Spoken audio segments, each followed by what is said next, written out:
दोस्तों, स्वागत है आपका मेरे YouTube चैनल इंग्लिश बाबू पर। और आज मैं फिर हाजिर हूँ आपके साथ एक नई स्टोरी लेकर। और दोस्तों, आज जो स्टोरी मैं आपके लिए लेकर आया हूँ ये एक बहुत ही मनोरंजन से भरपूर कहानी है। सुनकर आपको बहुत मज़ा आएगा। एक फ़नी स्टोरी है। और उसके अलावा दोस्तों, आज की जो स्टोरी है इसके अंदर आपको कुछ नए इंग्लिश के वर्ड मीनिंग सीखने को मिलेंगे, उनकी करेक्ट प्रोनाउंसिएशन के बारे में पता चलेगा। और हमेशा की तरह जो इसका ग्रामर का पार्ट है उसे बिल्कुल डिटेल में कवर करेंगे, तो एक एक स्ट्रक्चर को आप बहुत आसानी से सीख पाएंगे। तो चलिए दोस्तों, आज की इस कहानी को हम शुरू करते हैं। और सबसे पहले कहानी का टाइटल देखते हैं। कहानी का टाइटल है the giant and the horse thief. क्या मतलब हुआ दोस्तों? जाइंट का एक एडजेक्टिव है जिसका मतलब होता है दैत्य, दानव, राक्षस। इसे जाइंट कहा जाता है। The giant and the horse thief मतलब कि दानव और घोड़ा चोर। तो दोस्तों, ये आज की इस कहानी का टाइटल है, शीर्षक है। और अब मैं इसे पढ़ना शुरू करता हूँ। आप लोगों से रिक्वेस्ट है, आप लोग कहानी को बिल्कुल ध्यान से सुने। और यदि आज की स्टोरी में आपको कोई नया वर्ड मिले या फिर ग्रामर का नया स्ट्रक्चर देखने को मिले तो आप उसे नोट भी ज़रूर करें। तो चलिए इसको शुरू करते हैं। Long ago there lived a king by the name of Bhadrasen. क्या अर्थ हुआ दोस्तों? ये जो हमारा वाक्य है ये पास्ट इंडेफिनिट का अफर्मेटिव वाक्य है। और जब हम पास्ट इंडेफिनिट में कोई भी अफर्मेटिव का वाक्य बनाते हैं तो वहाँ वर्ब की सेकंड फॉर्म का प्रयोग किया जाता है। लिव का मतलब होता है रहना, निवास करना। सेकंड फॉर्म है लिव्ड। लॉन्ग अगो बहुत पहले। There lived a king by the name of Bhadrasen मतलब बहुत पहले एक भद्रसेन नाम के, या कह सकते हैं कि भद्रसेन नामक एक राजा रहते थे। He had a beautiful daughter whose name was Ratnavati. दोस्तों, ये जो हमारा वाक्य है ये पास्ट का पजेसिव वाक्य है। पजेसिव का मतलब होता है जब हम पास्ट में ये दिखाते हैं किसी के पास कुछ था, तो इस तरह का जो वाक्य है वो पास्ट का पजेसिव वाक्य कहलाता है, जहाँ पर हेड का प्रयोग हेल्पिंग वर्ब के रूप में किया जाता है, जैसा यहाँ पर किया गया। साथ में नाउन एडजेक्टिव को लिखा जाता है। और दोस्तों, हुज का मतलब होता है जिसका, जिसकी, जिसके। तो इस पूरी लाइन का क्या अर्थ हुआ? ही हैड अ ब्यूटीफुल डॉटर मतलब उनकी एक सुंदर बेटी थी। हुज नेम वॉज रत्नावती जिसका नाम रत्नावती था। चलिए आगे देखिए। Besides these two. दोस्तों, बिसाइड्स का मतलब होता है के अलावा। और आपने एक बिसाइड वर्ड भी देखा होगा, BESID, बिसाइड। बिसाइड का मतलब होता है के साथ बराबर में, लेकिन ये बिसाइड्स है तो आप इसकी स्पेलिंग को नोट कर लीजिए। BESIDES, besides. इसका अर्थ है के अलावा। बिसाइड्स दीज टू क्या अर्थ हुआ कि इन दोनों के अलावा। देयर वॉज द थर्ड मतलब एक तीसरा था। अ जाइंट मतलब एक दानव। Living in the near by forest जो एक नज़दीकी जंगल में रह रहा था। नियर बाय फॉरेस्ट मतलब नज़दीकी जंगल। आगे देखिए। The wicked giant had evil designs on princess Ratnavati. दोस्तों, विकेड भी एडजेक्टिव है। द विकेड का मतलब होता है चतुर, चालाक, कपटी या फिर दुष्ट, उसे विकेड कहा जाता है। तो क्या अर्थ हुआ? The wicked giant had evil designs on princess Ratnavati मतलब ये जो दुष्ट दानव था उसकी राजकुमारी रत्नावती पर के प्रति बुरे इरादे थे, मतलब उसके प्रति बुरी मंशा थी, बुरे इरादे थे। The giant loved her. और दोस्तों, ये हमारा पास्ट का अफर्मेटिव वाक्य है जहाँ सेकंड फॉर्म का प्रयोग किया गया। द जाइंट लव्ड हर, जो जाइंट था, दानव था, वो उसे प्यार करता था। And wanted to marry her, और उससे विवाह करना चाहता था। चलिए आगे देखिए। But he was unable to lay his hands on the princess because she wore an amulet round her neck. क्या अर्थ हुआ? But he was unable. दोस्तों, अनेबल का मतलब होता है असमर्थ, जो कि एक एडजेक्टिव है। But he was unable to lay his hands on the princess, लेकिन वे राजकुमारी पर अपना हाथ डालने में असमर्थ था। क्योंकि बिकॉज शी वोर। और दोस्तों, वियर का मतलब होता है पहनना, सेकेंड फॉर्म है wore. Because she wore an amulet round her neck क्योंकि वो एक अपने गले पर एक तावीज़ पहनती थी। एम्यूलेट का मतलब होता है तावीज़। विच सेव्ड हर, जो उसे बचाता था। फ्रॉम ऑल द ईविल्स, जो उसे सारी कठिनाइयों से, सारे संकटों से बचाता था। The giant used to come to the room of the princess and embarrass her in many ways. क्या मतलब हुआ दोस्तों, इस वाक्य में यूज टू का प्रयोग किया गया है और यूज टू का प्रयोग पास्ट की किसी भी आदत को या फिर कंसिस्टेंसी को दिखाने के लिए किया जाता है। जब आप कोई ऐसा वाक्य बनाते हैं जहां ये दिखाते हैं कि पास्ट में कोई भी व्यक्ति किसी काम को बराबर करता था, तो वहां पर इस कंसिस्टेंसी को दिखाने के लिए यूज टू का प्रयोग किया जाता है, साथ में वर्ब की फर्स्ट फॉर्म लगाई जाती है। तो क्या अर्थ हुआ, the giant use to come to the room of the princess, मतलब जो जाइंट था, दानव था, वो राजकुमारी के कमरे में आता था। And embarrasses her in many ways. दोस्तों एम्बेरस का मतलब होता है शर्मिंदा, उसके अलावा एम्बेरस का मतलब तंग करना, परेशान करना, किसी को उलझाने को भी एम्बेरस कहा जाता है। तो क्या अर्थ हुआ कि जो जाइंट था, दानव था, वो राजकुमारी के कमरे में आता था और उसे कई तरीक़ों से तंग करता था, उसे कई तरीक़ों से परेशान करता था। चलिए आगे देखिए।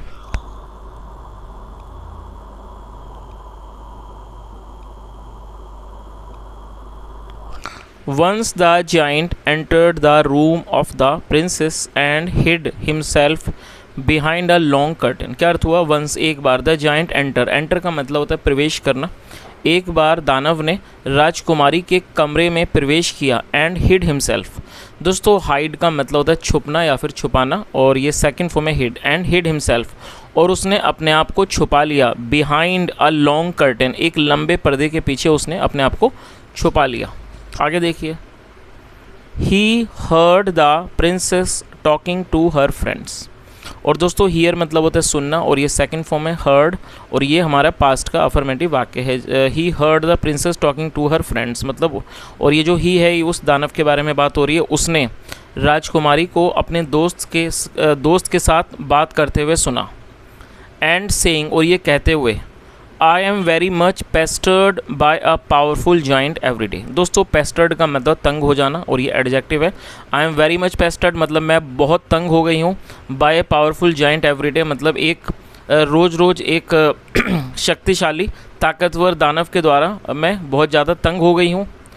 Can you suggest some ways to kill him, और सजेस्ट मतलब सुझाना, क्या आप मुझे कोई तरीका सुझा सकते हो, बता सकते हो, टू किल हिम उसे मारने का। चलिए आगे देखिए।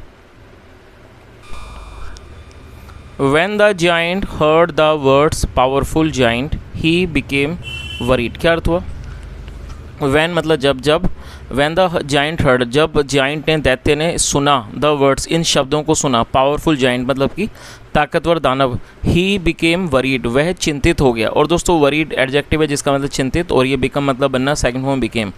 he became worried वह चिंतित हो गया। ही थॉट उसे लगा, या कह सकते हैं उसने सोचा कि दैट की the powerful giant must be some other very strong giant. क्या अर्थ हुआ, तो उसने क्या सोचा कि ये जो पावरफुल जाइंट है मतलब जो ताकतवर दानव है, must be some other very strong giant, ये ज़रूर कोई दूसरा बहुत ताकतवर दानव होगा। Who wanted to kidnap the princess, जो राजकुमारी को किडनैप करना चाहता है। As he himself wanted to do जैसा कि वो खुद करना चाहता है।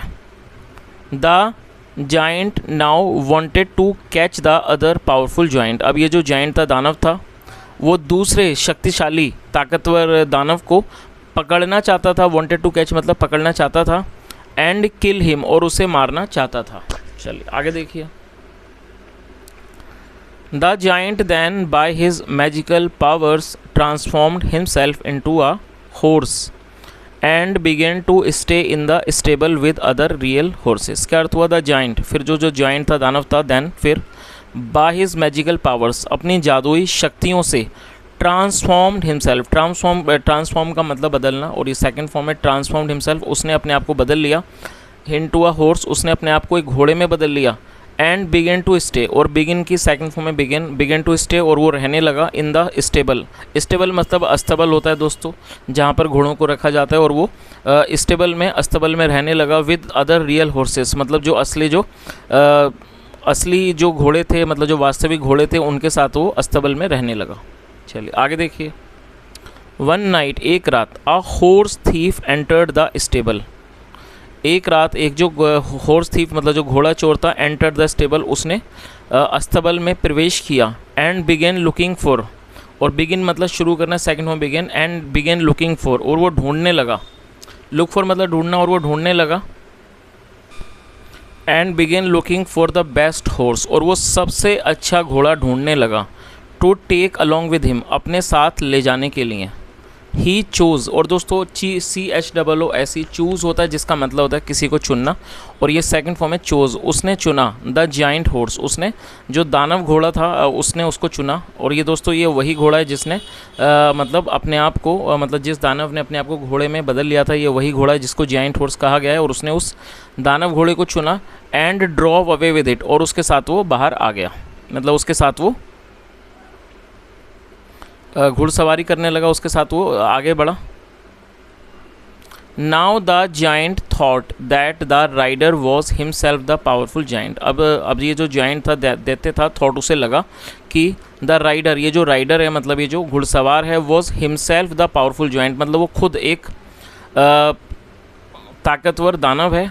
सो इसलिए the giant horse got frightened, इसलिए जो दानव ये जाइंट फोर्स था मतलब जो दानव घोड़ा था, गॉट फ्राइटेंड, वो भयभीत हो गया, वो डर गया। आगे देखिए। The thief whipped the giant horse, whip मतलब होता है कोड़ा मारना, चाबुक मारना। ये जो थीफ था उसने इस दानव घोड़े को चाबुक मारा। And the horse ran faster than before, और जो घोड़ा था वो पहले से ज़्यादा तेज़ दौड़ने लगा, पहले से ज़्यादा तेज़ दौड़ा। आफ्टर सम टाइम, कुछ समय के बाद, वैन जब, the thief wanted to stop, जब ये जो चोर था वॉन्टेड टू स्टॉप, वो रुकना चाहता था। ही पुल्ड द रीन्स, रीन्स का मतलब होता है दोस्तों लगाम। ही पुल्ड द रीन्स, उसने लगाम को खींचा। But the giant horse would not stop, लेकिन ये जो दानव घोड़ा था वुड नॉट स्टॉप, वो नहीं रुकता। The thief tried his level best, और ये जो थीफ था, चोर था, उसने अपनी पूरी कोशिश की टू स्टॉप द हॉर्स, घोड़े को रोकने की। बट इन वेन, लेकिन कोई फ़ायदा नहीं हुआ। देन फिर ही केम टू रियलाइज़, फिर उसे महसूस हुआ, रियलाइज़ मतलब महसूस होना। Then he came to realise, फिर उसे महसूस हुआ दैट इन फैक्ट, असल में, the horse he was riding, की जो हॉर्स एक घोड़ा है, ही वॉज राइडिंग जिसे वो चला रहा है, जिसकी वो घुड़सवारी कर रहा है, वॉज एक्चुअली अ जाइंट, वो असल में एक दैत्य है, दानव है। बिकॉज क्योंकि each time, her bar, he pulled the rinse, जब भी उसने मतलब कि लगाम को खींचा, इट इंक्रीज इट्स स्पीड, उसने अपनी स्पीड को, उसने अपनी गति को बढ़ा लिया। इंस्टीड ऑफ स्लोइंग डाउन, मतलब रुकने की बजाय, धीमा होने की बजाय उसने अपनी स्पीड को बढ़ा लिया। इस कारण वो जो चोर था उसे ऐसा लगा कि ये जो घोड़ा है वो घोड़ा नहीं है, वो कोई दानव है। चलिए आगे देखिए। नाउ अब, trying to find a way to escape, trying मतलब कोशिश करते हुए, टू फाइंड ढूंढने की, अ वे टू एस्केप बच निकलने की कोशिश। Now trying to find a way to escape मतलब एक रास्ता ढूंढने की कोशिश करने की। तो क्या अर्थ हुआ? Now trying to find a way, मतलब अब कोशिश करते हुए, टू फाइंड अ वे एक रास्ता ढूंढने की, टू एस्केप बच निकलने की, from the running giant horse मतलब इस दौड़ते हुए दानव घोड़े से। The thief jumped and cot hold of A thick branch, जो थीफ था वो कूद गया, एंड कॉट होल्ड और उसने पकड़ लिया, ऑफ ए थिक ब्रांच एक मोटी शाखा को उसने पकड़ लिया, ओवरहेड जो उसके ऊपर थी, ऑफ द बनियान ट्री बरगद के पेड़ की एक मोटी जो शाखा थी उसको उसने पकड़ लिया जो ऊपर थी। When he past under it, जब वो उसके मतलब जब वो उसके नीचे से होकर गुजरा, पास का मतलब निकलना, जब वो उसके नीचे से होकर गुजरा तो उसने उसे पकड़ लिया। द हॉर्स वैंट रनिंग स्ट्रेट, और ये जो घोड़ा था वो दौड़ता हुआ सीधा चला गया इन इज स्पीड अपनी गति में। द थीफ बिकेम हैप्पी, जो चोर था वो खुश हो गया, to have escaped like that मतलब इस तरह से बच निकल कर वो खुश हो गया। आगे देखिए। ऑन द बनियान ट्री मतलब कि बरगद के पेड़ पर, देयर लिव्ड अ मंकी एक बंदर रहता था, who was a friend of the giant. और दोस्तों हु मतलब होता है एक रिलेटिव प्रोनाउन है, जब हम रेफरेंस देते हैं किसी का तो हु का प्रयोग किया जाता है। तो क्या अर्थ हुआ कि ऑन द बनियान ट्री बरगद के पेड़ पर, देयर लिव्ड ए मंकी एक बंदर रहता था, who was a friend of the giant जो दानव का दोस्त था। ही न्यू वह जानता था, दैट की the giant had mistaken the rider to be a more powerful giant, तो वह इस बात को जानता था कि जो दानव है उसने गलती से राइडर को, घुड़सवार को मतलब ज़्यादा शक्तिशाली एक दानव मान लिया है, मतलब मानने की गलती कर दी है, सो इसलिए द मंकी जो बंदर था, in order to make the giant aware, in order to मतलब वास्ते, और मेक अवेयर होता है किसी को अवगत कराना, किसी को किसी बारे में जागरूक करना।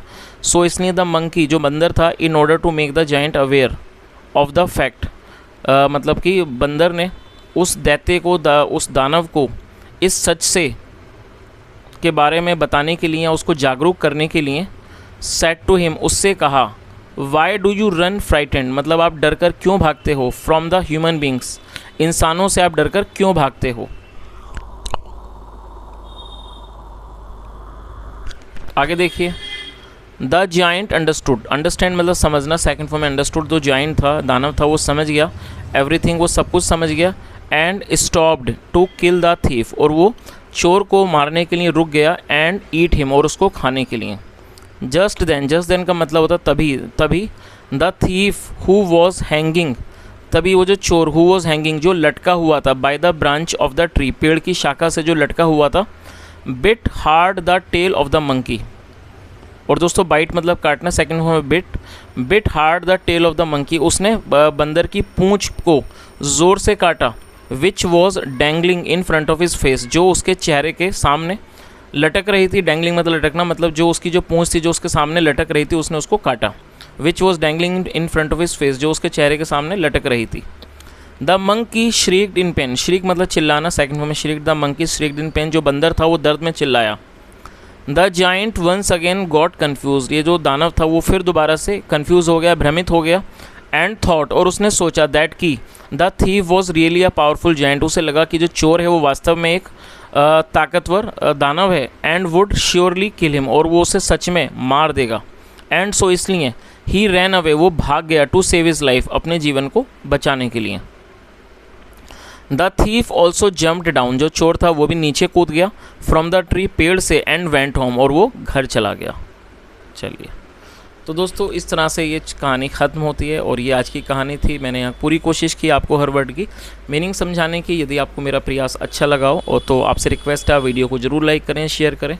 और दोस्तों उसके अलावा मैं हमेशा की तरह मैं आपको आज भी होमवर्क दूंगा, आपको 2 वर्ड्स दूंगा, आपको उनका प्रयोग करके 2 सेंटेंसेस बनाने हैं। तो चलिए आप उनको नोट कर लीजिए।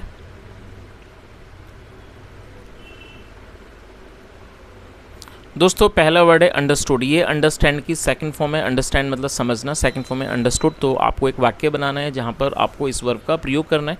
आप चाहें तो फर्स्ट फॉर्म का प्रयोग कर सकते हैं या चाहें तो सेकंड फॉर्म का भी प्रयोग कर सकते हैं। उसके अलावा अब आप दूसरे वर्ड को भी नोट कर लीजिए। दूसरा वर्ड है थॉट। दोस्तों ये थिंक की सेकंड फॉर्म है, थिंक मतलब सोचना और थॉट मतलब सोचा। तो आपको एक वाक्य बनाना है जहाँ पर आपको थिंक या थॉट का यूज़ करके वाक्य को बनाना है। तो इस तरह से आपको 2 वर्ड्स का यूज़ करना है और आपको 2 सेंटेंसेस बनाने हैं और उन्हें कमेंट सेक्शन में बताना है। तो दोस्तों ये आज की स्टोरी थी। यदि आपको प्रयास अच्छा लगा हो तो आपसे रिक्वेस्ट है वीडियो को ज़रूर लाइक करें, शेयर करें और यदि कोई सुझाव हो तो कमेंट के माध्यम से ज़रूर बताएं। सुनने के लिए thank you so much. Have a nice day and bye.